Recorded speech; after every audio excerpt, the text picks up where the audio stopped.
Warning, incoming game over. Warning, incoming game over. Wow. Wow. That is all I can say right now for the worst possible reasons. Welcome back to Game Over Edmonton Playoff Edition. Ash and Avry here with you as the Oilers fall to 0-2 in the series against the LA Kings. It was probably one of the more embarrassing showings of postseason game for this core, hands down, Ash. Dude, I mean, I don't even know what to say. That was the worst game the Oilers as a team, individually, all of them have played in a very, very long time. I think it was, I don't know, pick some random game against Anaheim where they lose 6-1 that I've seen them play this bad. I mean, it's just like this team looks like a team that's getting swept in the first round. It looks worse than the teams that lost to Chicago in the first in the play-in round. Like that's how bad we are right now. That was it. I don't even know what more to say, but while we process this loss, process this ad for Hyperdrive Hockey. Shift into Hyperdrive and get ready to have some fun with your new source for all the biggest stories in hockey, bringing a unique style of broadcasting and commentary with a Quebecois flair. Hyperdrive Hockey combines top-tier hockey analysis, big stories, pop culture, and a fun atmosphere that'll drive debate, make you think, and more. Join Max Van Hoot, Daphne Malwolf, Kevin Larmay every Monday and Thursday for your fill of the hockey world. Watch on YouTube, on the Game Over Network channel, or subscribe to the podcast on Apple, Spotify, or Amazon, and make sure to go to our website at thegameovernetwork.com for more. Now that that's out of the way, Ash, this game, once again, like Game 1, Edmonton chasing the game, giving up a goal to Brad Clark on the power play. We'll get to that in a second. The power play for LA strikes again within the first 10 minutes of this game. That cannot happen again, but somehow did. I mean, Jim Hiller is just absolutely running circles around Chris Knoblauch. Chris Knoblauch literally looks like the worst coach in the league, and Jim Hiller looks like he should be the one that gets handed the cup. I mean, the 5-forward power play is absolutely genius. Oh my God, it's amazing. Absolutely taking advantage of the fact that the Oilers, the penalty kill is dog shit. Absolutely, it's terrible. It's actually like some of the worst I've ever seen. They really miss Ekholm, and just none of the guys that we kept around because they were PK guys look good. Adam Henrique, get him off my screen. I never want to see this man suit up again. He absolutely needs to be scratched on. What is it? Saturday? Yeah. These people cannot play the penalty kill, and that's the only reason they're on our team. Why else are we so old? Why else are we so slow? Is it to have a good penalty kill? Well, definitely not, because we're 4 for 9 on the penalty kill. You know, and the last time I heard a power play was above 50%, it was us against them last year. Now they're doing it to us. It's embarrassing. It's absolutely embarrassing. No, it is. As in today's game, the Kings went 3 for 5 on the man advantage, and the Oilers, once again, their power play dried up once again. 0 for 3 on the man advantage, and you're right, Ash. Full credit to Jim Hiller. That is such a brilliant move to go to 5 forwards on the power play, taking advantage of the injuries of a team that is trying to figure things out, that is trying to sort out, playing without one of their best defenders, who, if this team doesn't get past the first round, they will not get back Mattias Ekholm because he's missing the entire first round. And I mean, what a great decision to play him in a meaningless game where he re-aggravates his injury and it becomes much more serious. I don't know why we're doing that, but we did do that. So I guess that was cool. That was fine. We let him play in the Four Nations tournament. That was cool. We didn't say no, maybe we shouldn't do that, but here we are, and it's kind of likely that Mattias Ekholm will not play a single game in the postseason this year.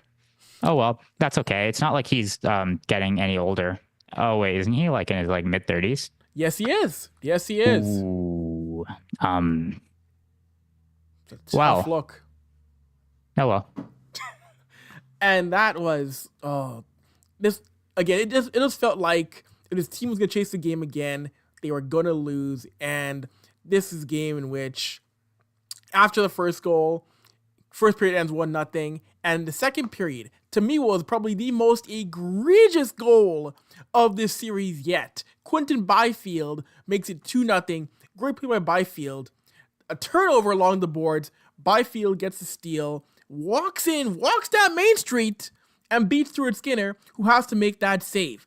That entire sequence from everybody in a white jersey, forwards, D-men, Stu, come on! That cannot happen. Quinton Byfield is too good to not score in that situation. Yeah, I mean, dude, like it's so many giveaways. It's so many like defensive miscues. It's so many terrible goaltending. There's no confidence. There's no care. There's what is it? The third goal that they had, the second goal, where Darnell Nurse's controller just disconnects and he literally just like watches Quentin Byfield absolutely undress Stuart Skinner. Stuart Skinner should have saved that puck 100%. Like, what are we doing here? This is the guy, like, no hate to the guy. I mean, I would actually hate to be Stuart Skinner right now. Oh my God. I like, this would be like the worst time of my life. There's so many people out there that are just like clamoring for his head. And I mean, he's just not an NHL goaltender. He's not playing like it. And like that like sucks. But it's hard to blame him because it's not his fault. That is Stan Bowman's fault. That's Jeff Jackson's fault. That's Ken Holland's fault. But no, it's just, I don't know. Well, like I don't know. Put McDavid in goal, I guess. Fucking like he's the only one who can do anything, right? Like, I don't know. That's the thing. That's the thing is where we're seeing once again.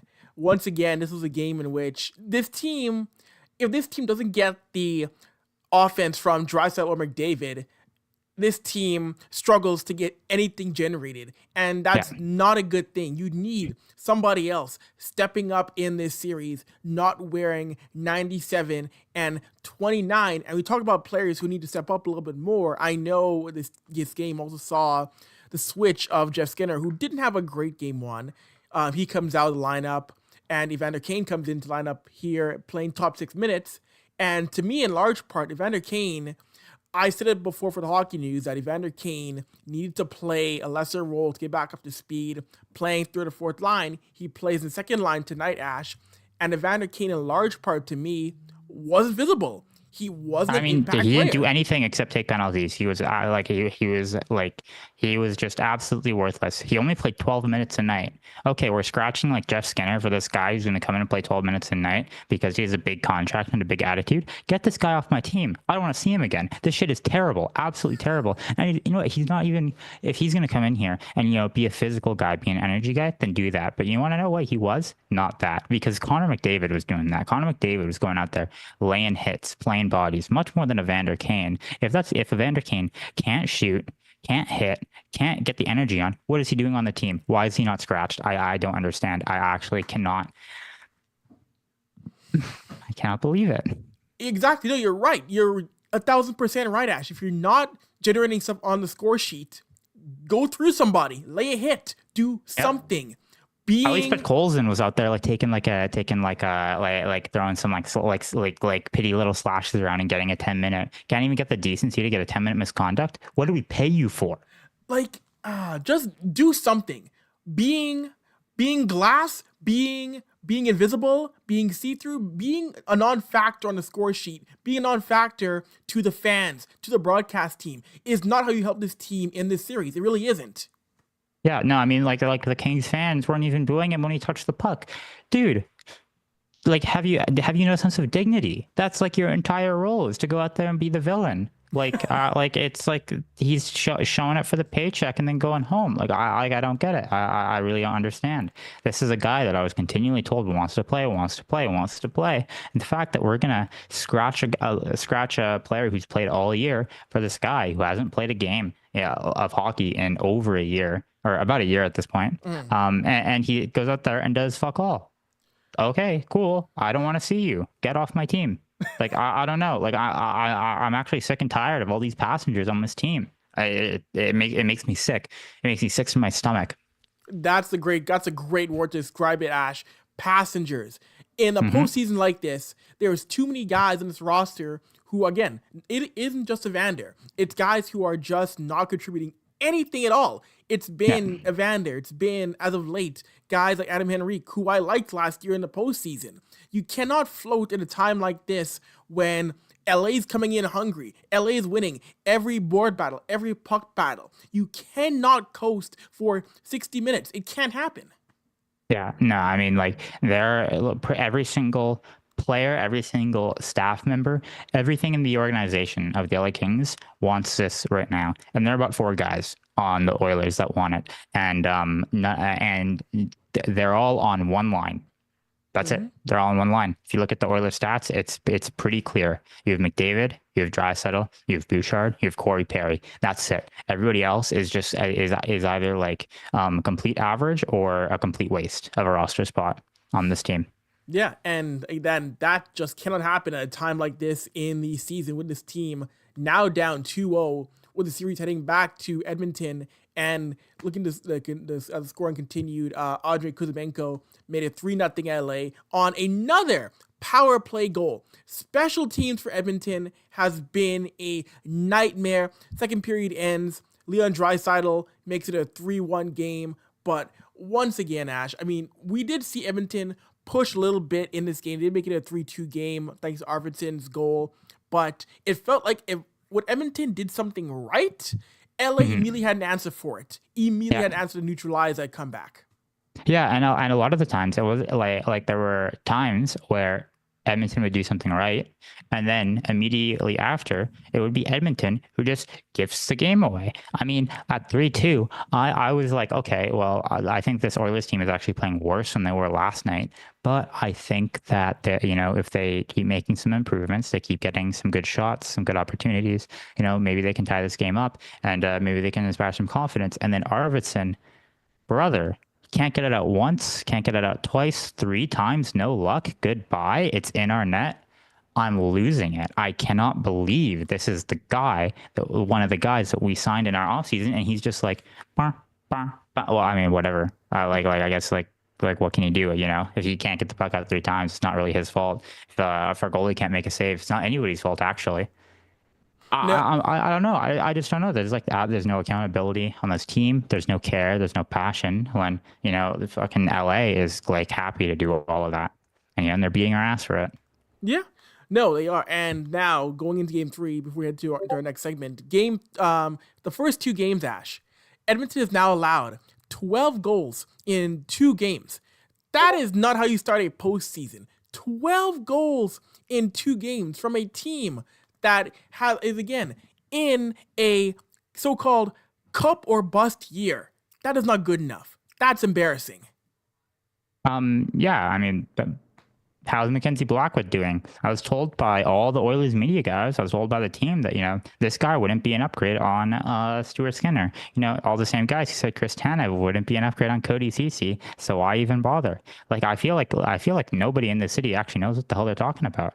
Like, Mackenzie Blackwood's out here like absolutely robbing people in playoff overtime against the Dallas Stars, a team that is definitely better than this Los Angeles Kings team. But like, I don't know. What are we supposed to do at this point? The trade deadline came and went. We said we believed in our goaltending when no one on the it's clear no one on the ice believes in the goaltending. I mean, look at how they play. They play giga scared about the fact that any shot could just go in the net.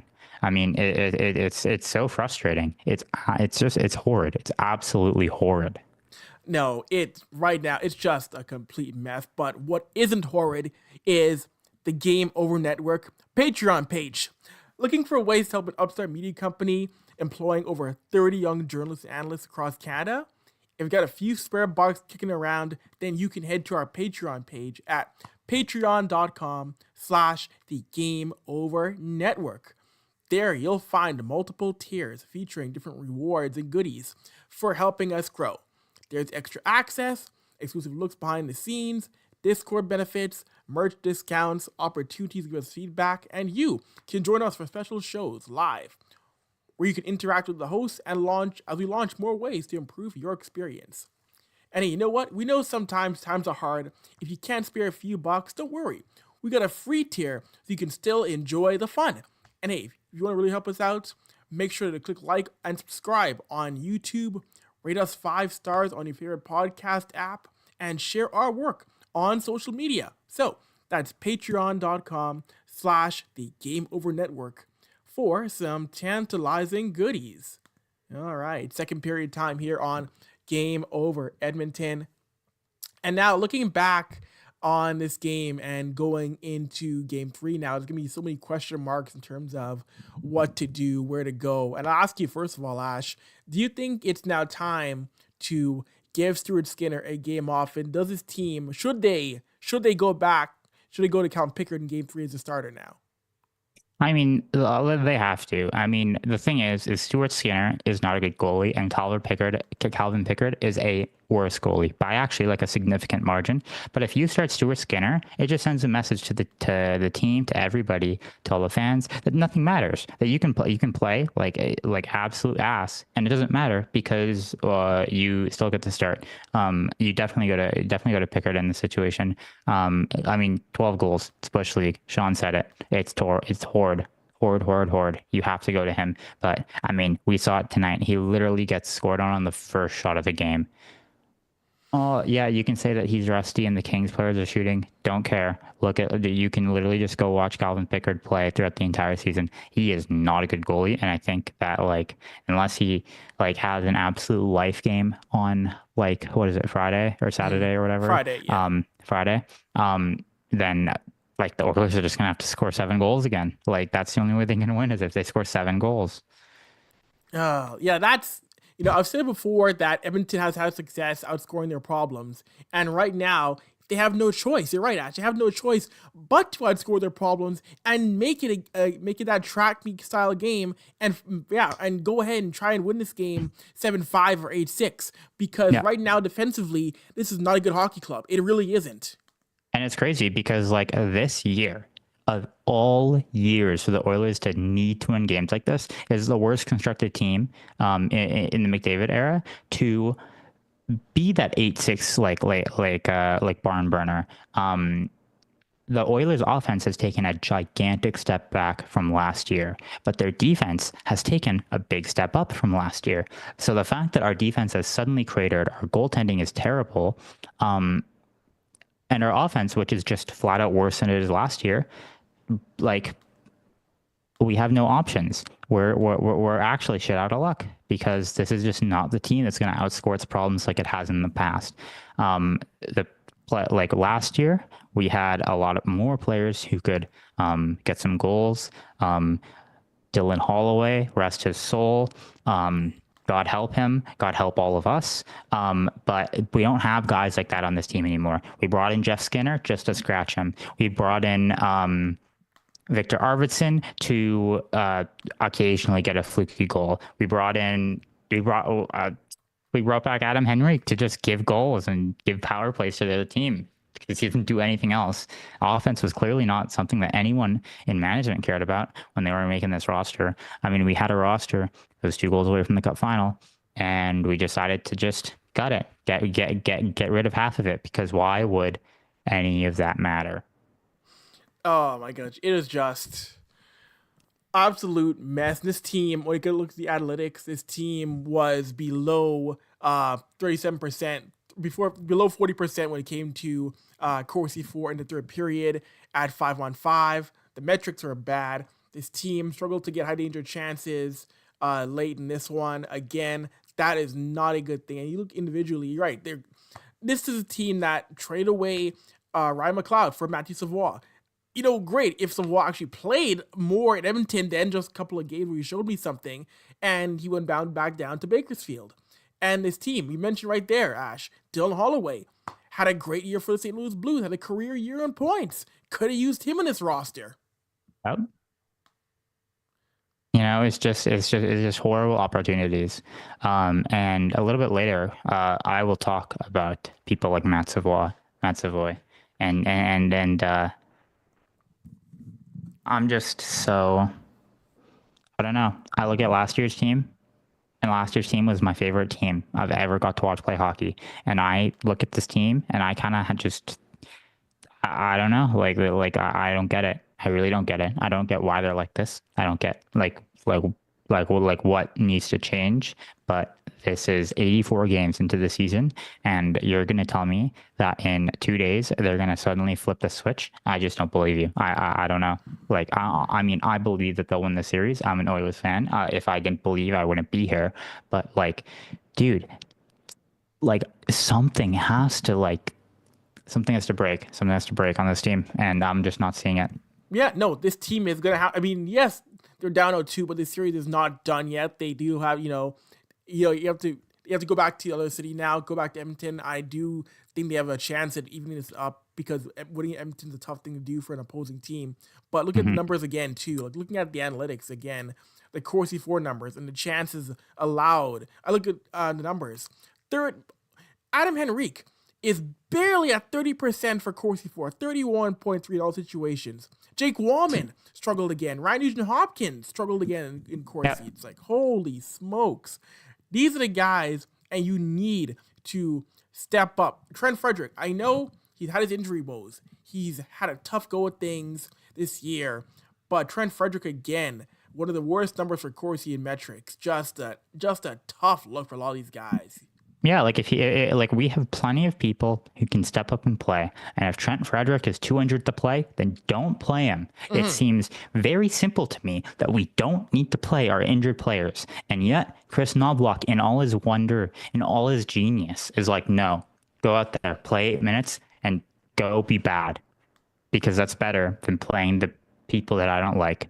For some reason, I don't know. I will never understand Chris Knobloch. I really don't think I ever will, because I just don't understand how a guy can coach like this when he has two of the best players to ever play the game, and he's just out there like this. It doesn't make any sense to me at all. I can't fathom it. It is just strange again. And we mentioned it before in game one, how this team continues to go back to McDry and load up line one. Whatever those line suffers. We mentioned the sitting again of Jeff Skinner. It looks to me now, again, like personally, I like Chris Knobloch a lot. Great guy for quotes when you need him. But the coaching decisions, again, remind me of when Jay Woodcroft was just treading water against the Vegas Golden Knights and what Bruce Cassidy is doing in 2023. You're seeing that you mentioned off the top. Jim Hiller right now is just lapping Knobloch at all the critical junctures of the series right now, Ash. Yeah, 100%. You look at how Hiller is deploying his top three lines with Kopitar, Danault, and Byfield, and any one of those lines can go up against the top line for the Oilers. So it doesn't really matter what line is out there as long as it's not the fourth line. The LA Kings are going to be in a really, really good position. And so if you stack McDry on the top line, well, then we have an entire forward core that is ineffective. And then we have our top line, which is also ineffective because the way the Kings are running their lines is designed to just smother our one good line, which, I mean, it's why we just, don't play one good line. Roll 3 lines, be smart, use your head. But I don't know. Just we're another series where we lose because of 2 things. We get outcoached and goaltending. I don't know. Nothing more to say about it. We're getting outcoached and we're getting out goaltended. Sorry. Good luck next time. Yeah, it's same song and dance. We've seen it here before. But if you're enjoying the show, please, you want some more of this, right? Well, make sure you hit the like button on this video, click subscribe on our channel, and make sure you hit the notification bell. So when we go live next, you know. And if you're tapping into our podcast, please give us a 5-star rating or even write a positive review. And hey, if you really like us, make sure to follow on your favorite social media platforms. You can find Game Over on Blue Sky at thegameovernetwork.com, on TikTok and Twitter at Game Over NHL, on Instagram, Threads, LinkedIn at Game Over Network. You can find us on social media. You can find Ash at Ash Jubilee on Twitter and on Blue Sky. You can find me on Twitter and Blue Sky at Avry at AVRY on both platforms, on Twitter and on Blue Sky. You can find us on the GameOverNetwork.com where you can sign up for our upcoming newsletter. All right. So third period time here as we start to wrap things up on Game Over Edmonton. So, Ash, I do want to get into you mentioned you want to get into Matty Savoy as well. Yeah. So I've said earlier that if the Oilers want to win this series, if they want to win, forget the series, they want to win game 3, there needs to be a lot of change. And Chris Knoblauch has the ability to make that change. It's actually very simple. We have so many good forwards who are just sitting there scratched for no reason when we have people who cannot play hockey at the National Hockey League level right now on the ice. There's no reason Adam Henrique should be playing fourth center, never mind third center, which he actually plays. This team actually thinks, after 2 whole seasons of it not working, thinks that we can deploy Adam Henrique at third center. It doesn't work. He can't play center. We have Noah Phillip, who is just better. Absolutely. He played lights out in the do or die game for Bakersfield, where if they won the game and the other team another team lost, they would have made the playoffs. They won that game 8-2 because I think Noah Phillip had like a hat trick or something like that. Why is that guy, clutch performer, not on the ice right now? I don't understand. I don't get it. Same with Matt Savoy. That guy just needs to be playing. We have so many wingers who just aren't doing anything. Frederick, 8 minutes tonight. Come on. Evander Kane, again, just like he's invisible out there. I mean, at the very least, Jeff Skinner. Jeff Skinner does not deserve this, man. Like, put him in. Like, I don't get it. I don't understand. The one thing I will say, Klingberg looked pretty good tonight. At the start, his skating was kind of like scaring me a little bit, but he made some good decisions, looked good in the offensive zone. I didn't mind him out there. Mm-hmm. But I will say, man, oh man, Bouchard and Nurse cannot be playing together. Get those two away from each other. If you want to talk about the worst of Bouchard and the worst of Nurse, those two cannot be playing together because they just feed into all the worst qualities. All of the haters of Bouchard and all the haters of Nurse, it just feeds right into each other. You got to split them up. You got to play like Bouchard, Wallman, Nurse, Kulak, something like that. Please God, please God, please God. Yeah. No, I agree with that. No, you saw Darnell looked better playing with Jake Wallman. And yes, I agree. You can't have Bouchard and Nurse are in many aspects too similar to be on a pairing together. And we see how it backfires so often. This team has to get them apart in separate pairings. And this team falls back into that way too much. I agree. Give Evan Bouchard a steady presence like a Brett Kulak for an entire game. Going back to Nurse and Bouchard as a pairing, you are asking for problems when you put them together as a pairing on that back end. And we saw it. And I mean, yeah, like Wallman is not perfect. He is mainly an offensive guy, but my proposition of playing Bouchard Wallman is that Bouchard Nurse both are far too passive demon to play together. Both of them like to stay a little bit back, try and clog up lanes instead of like going up and fighting, hard for puck battles and fighting like man on man. We know neither of them are like that. So we get goals like Quentin Byfield's third goal, where it's just, like Bouchard at least is trying to take away the passing lane, but Nurse just doesn't give a fuck. He's just sitting there watching, right? Wallman is very much more active, even though he's not as good defensively as someone like Evan Bouchard is. I do think that Jake Wallman doesn't have those same flaws that just amplify like Evan Bouchard's flaws. That's why I like to see him together. And I mean, look at game 1. When they were playing together, the Oilers were playing great. When they were playing apart from each other, the Oilers were playing not great. Like that. It's literally simple as that. No. And we saw tonight, right? Yeah, we saw it, case in point, and that's going to be a really big thing for his coaching staff to take a hard look at, because you've got 48 hours now to assess what went wrong and how to correct things, because you can talk about what you did last year, your comebacks, your season 9 and third. This is not the same team that can come back from a 0-3 hole. You got to find a way to win game 3. You have to. There is no hope. There's no blind hope in saying, they'll figure it out. This team is not built to come back from being 3 down. No, I mean, it's just not. There's no, I don't know. There's no anything. There's absolutely nothing. There's nothing here.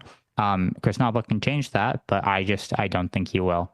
I don't think we'll see Jeff Skinner in the lineup. I don't think we'll see Noah Phillip in the lineup. So I guess GG. See you next year. I don't know. I believe. I trust. I never won't believe the Oilers will go all the way win the cup. Every year I always think that, but man, I just need to see some improvement from this roster and from this coaching staff because God, it is just so much worse in every aspect of the game. We're just getting eaten alive out there. Yeah, no, it just is a mess right now. And you mentioned the risk. Like, that's the one thing with this roster is that in the coaching staff, they mentioned Matty Savoie, Noah Phillip, playing Jeff Skinner. I don't see right now in the coaching staff, I don't see that coaching staff taking a risk and saying, this is do or die. We got to try something. It's going back to same old, hoping it works, hoping this time it works. And you're seeing it hasn't. We've seen before, other teams that win, other teams that have success and go far and win Stanley Cups, they trust their young talent in critical games. They trust their young talent in playoff games. And the Oilers have not done that. They've never done that. They've literally never, ever done that.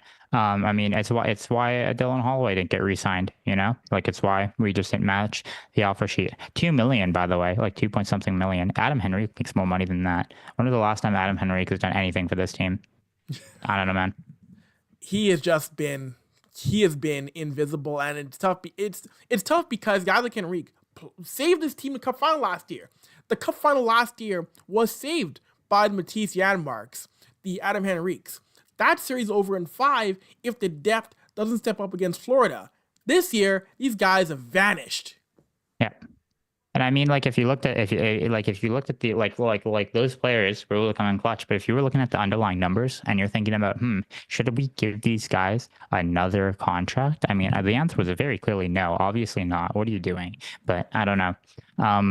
Between Jeff Jackson, re-signing people before getting a GM, his uncommittal on whether he wants to be GM. Maybe it's just a curse because we hired Stan Bowman and all Edmonton fans have to just deal with that for the rest of our lives, that our organization actually went out and hired Stan Bowman. Oh my God, why did we do that? I don't know, Avery. You can tell me, man. You can tell me, because I don't know. It's this summer looked, on paper, it looked fine. On paper, it looked like, okay, this could work out every move. But when you really saw this team get older, when you saw this team get older and not get younger, when you saw this team not match youth, not match what made this team go deep, it was tough. We saw, and the thing is too, we didn't have to wait until we saw the flaws in this roster, how things were working. The first 20-ish games, we saw this team wasn't what, I mean, yes, last year the start was poor too, but at least you could see the bones of this team developing into a cup contender. This year, we didn't really see it at all. We knew to be a playoff team, but this team was so hot and cold this year, and their makeup, their identity, what was it really? Like, you knew what they were last year for our team identity. This year, what was it, Ash? Like, we don't really know. I have no idea. Like, we were supposed to be a power play world beaters, but Nugent Hopkins and Zach Hyman have just completely fallen off the map. Like that. I think that's part of why our power play sucks, is because, dude, when was the last time Nugent Hopkins, whether on his own volition or whether the plays that we drop and even involve him, do anything? That guy scored 100 points 2 years ago, largely on the back of the world's best power play ever.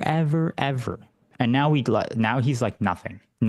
Don't even look at him. Don't even try to look at him for any opportunity, because he's not going to give you it, because I don't know, some reason, it's something in the coaching staff. I assume, because I just don't get it. I really don't know. I really don't know, man. No, no one does. But you know what's not frustrating? You know what's something that makes everybody enjoy their lives? It is the Game Over Edmonton merchandise line, Game Over merchandise line in general. Because, hey, if you're an Oilers fan, a Jets fan, a Habs fan, a Leafs fan, a Sens fan, a Canucks fan, no matter who you cheer for, we got some gear for you. Game Over's Apparel line has dropped, and we got a bunch of lines. We got a bunch of gear in hats, shirts, hoodies that'll make you say, wow, my team might be down 0-2 in a postseason series if you're the Oilers and you're the Habs, but hey, there is still stuff for you to buy and purchase. So with that being said, we have 3 unique designs available for you to get your hands on when it comes to Game Over merchandise. Whether you want to feel the pull of our retro skater design, want to make a statement with our established design, want to wear your love for goalies proudly with our live and die by the goalie design, or if you need another, I guess, a juice, a beer, because now it's no longer winter, it's spring now. To get you through those warm days, we got you covered. Designed by Brady Chalice from Game Over Winnipeg. Use the QR code on stream now and take a look through our apparel store and help us rebuild local sports media in Canada while repping your community. All right? With that being said, it's time for Overtime, where we take your questions, your comments, your complaints, your concerns. And right now, Ash, the comment section, it's as lively as it's ever been all year long. The people in the chat, they're not happy. They're quite pissed off this time. I mean, who would be happy? And nothing is perfect. Asks is the time to get Stetcher in the lineup. Unfortunately, he is injured right now. I would like to see him play. I think I might, before tonight, I would have played him over Klingberg if he was healthy. But Klingberg, I thought, had a decent enough game, especially with the pass slash shot on the Draisaitl goal. So I'd probably play him again. But I mean, yeah, Stetcher and Ekholm being out, it's so rough. It's rough, especially for our PK. Who knew that our entire PK could just be eliminated when you get rid of one guy? Yeah, no, that's incredibly tough. And another comment here, Sean W, 12 goals in 2 games is Bush League. And that is where, again, we said it earlier, that cannot happen. You cannot win a playoff series allowing an average of 6 goals every game unless you want to play the fire wagon hockey, which Edmonton would you have, again, McDavid, Draisaitl, you got Bouchard, but you don't have a full roster to do it night in, night out. And right now, you got to find a way. It sounds wild, but if you had told me coming into this series, Ash, that Edmonton would allow 12 goals in 2 games, I'd have laughed very hard. Yeah, I mean, like, I don't know, not much to laugh at these days. No. I mean, if you're a Kings fan, life is good. If you're a Kings fan, you got a lot of hope right now getting past yeah, Edmonton. This is probably the first time they've seen the sun in like a decade. Like the first time they can actually like put a smile on their face and forget the fact that they're like a Kings fan and dude, I'm so mean. I'm actually so Kings fans. If you're a Kings fan, I don't think you're like a bad person, but I do harbor much hate in my heart for you. Every like 2 weeks I'd have to think about you a year. I'm such a mean person, dude. Oh my gosh, yo, Kings fans, you're good people. You're good people down there in SoCal. I know a bunch of y'all, yo. That Ash didn't mean that. Oh, that was funny. Oh my gosh. And another comment here, from another one from Sean W. Look what the Leafs are doing right now. Now they have Stolars. They are a legit contender. Why didn't the Oilers upgrade their goaltending? And Anthony Stolars. That's a name that's familiar to me. Maybe he played for the Oilers, but he wasn't really that good. But then he went to like another franchise, and then suddenly he's a goddamn world beater in the net. I wonder what the common denominator between all these Oilers goalies that are so good elsewhere and then are terrible here. I wonder what it is. Let's not fire him after 10 years. Dustin Schwartz, you must pay for your crimes. It is interesting how, I mean, this is a team where I think you're going to have to eventually upgrade the goaltending coach. I think you're going to have to eventually, tell Schwartz, hey, Dustin, thanks for your time. It's time we go our separate ways.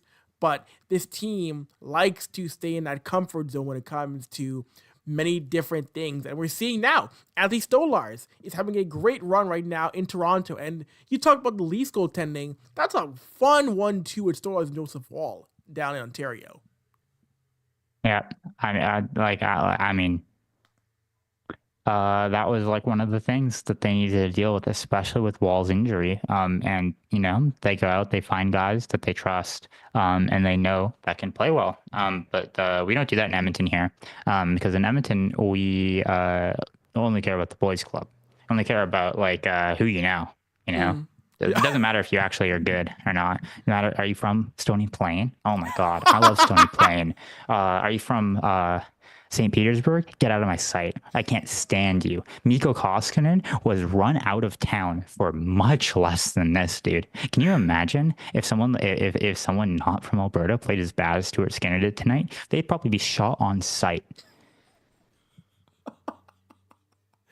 It's horrible. It's absolutely horrible. I do agree that Mikko Koskinen, even though he frustrated me being a 6'7" goaltender that got beaten high, you are almost 7 feet tall on skates, sir. Why are you being beat over your shoulder? That's true, dude. Oh my God. How am I yearning for that? How am I looking at a 6'7" goaltender who got beaten high, and thinking, God, man, those were the days. Because even Koskinen had his good days where he was reliable, even with that. But it's tough because I do like Stuart Skinner. I do think he can be a guy who can help this team out. But this run just isn't it. This season just has not been his year, Ash. No, I mean, I think 100% it is a mistake to get rid of Stuart Skinner.